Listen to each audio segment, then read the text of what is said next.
Bonjour à tous, je m'appelle Lana et je suis purificateur de lieux.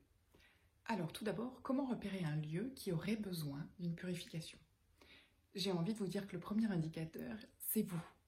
Lorsque vous rentrez dans un lieu et que vous ne vous y sentez pas à l'aise, que vos sensations sont assez désagréables sur ce lieu, voire même que vous auriez envie de le quitter ou d'y rester le moins possible, c'est la première indication. Autre chose, ça peut être par exemple un bien qui n'arrive pas à être vendu ou à être loué, si vous êtes dans des démarches et vous n'arrivez pas à acheter un bien qui pour autant vous plaît et vous appelle. Ce peut être des démarches interminables pour obtenir un lieu, que ce soit un lieu d'habitation ou un lieu de travail.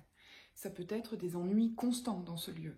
Ça peut être des travaux qui n'avancent pas, ou alors des blocages dans les démarches, dans les travaux, dans les initiatives que vous prenez à propos de ce lieu. Bref, vous ne vous y sentez pas bien et où vos clients ne se sentent pas bien dans ce lieu. L'atmosphère y est pesante, vous pouvez aussi, pour certains, sentir une présence, sentir des courants d'air, sentir de l'air frais ou des choses, voilà, des objets qui disparaissent ou qui bougent, des bruits bizarres. Il peut également y avoir des accidents ou des incidents fréquents sur un lieu de vie ou de travail. Par exemple sur un chantier d'une maison. Alors, pour vous donner des exemples beaucoup plus concrets des interventions que j'ai pu faire pour purifier des lieux, alors assez récemment, je suis intervenue dans une maison. La personne m'a contactée en me disant « Je ne vous dis rien, venez, vous verrez ». Et en fait, cette maison avait été touchée par la foudre, au sens littéral du terme. Et cette dame m'expliquait à la fin de la purification que ça n'avait été que la dernière goutte d'eau en fait avant qu'elle ait envie de faire quelque chose, des démarches pour cette maison. Chaque fois qu'ils souhaitaient faire des travaux ou qu'ils souhaitaient apporter une modification à cette maison, alors que c'était des travaux d'embellissement et d'aménagement, eh bien ils avaient de vrais gros problèmes comme le fait qu'une canalisation d'eau soit percée, l'électricité qui prenait feu, etc., etc.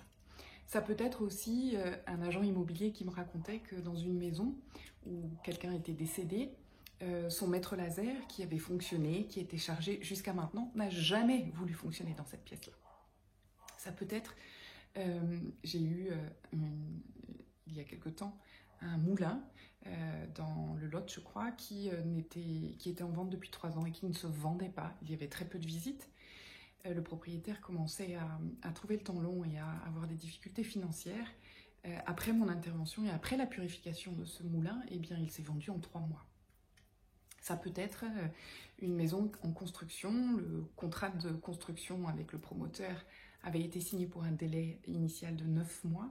Et lorsque les personnes m'ont contacté, ça faisait maintenant 18 mois que les travaux avaient commencé pour cette construction et il y avait énormément de ralentissements, de blocages. Et la goutte d'eau pour eux, pour faire appel à mes services, c'était qu'un deuxième artisan venait de se blesser, une jambe cassée quand même, sur le chantier. Ça peut être également une société où les clients ne se sentent pas bien dans les locaux, au point qu'en plein milieu d'un rendez-vous, d'une réunion, les clients souhaitent sortir en disant « Écoutez, je ne me sens pas bien, il faut absolument que je sorte d'ici, parce que vraiment ça ne va pas ». Ça peut être également une maison où un enfant ne veut absolument pas dormir dans sa chambre. Partout ailleurs, c'est ok, mais pas dans sa chambre. Il y a eu également ce cabinet médical qui a fait appel à moi, paramédical, où une nouvelle profession libérale venait d'arriver avec une patientèle déjà constituée dans le même secteur géographique. Pour autant, depuis qu'elle était dans ce cabinet-là, eh bien, elle n'avait plus que 2 rendez-vous par semaine.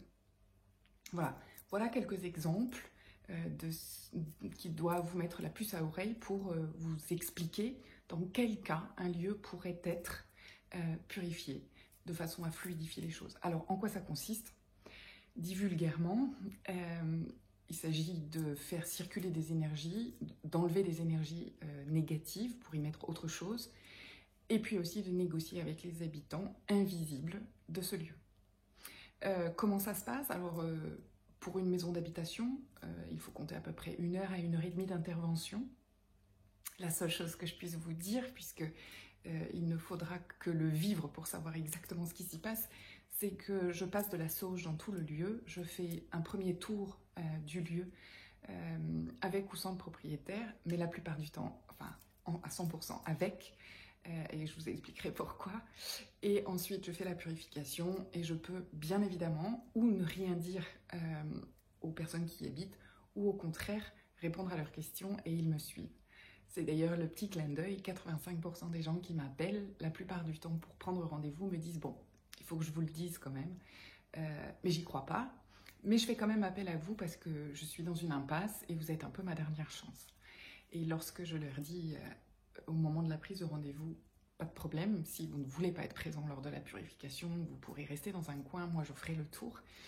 Et à la fin, je pourrai vous dire, voilà, soit que juste c'est terminé, c'est ok, ou bien vous expliquez ce qui se jouait dans ce lieu. Et en fait, c'est vous qui déciderez.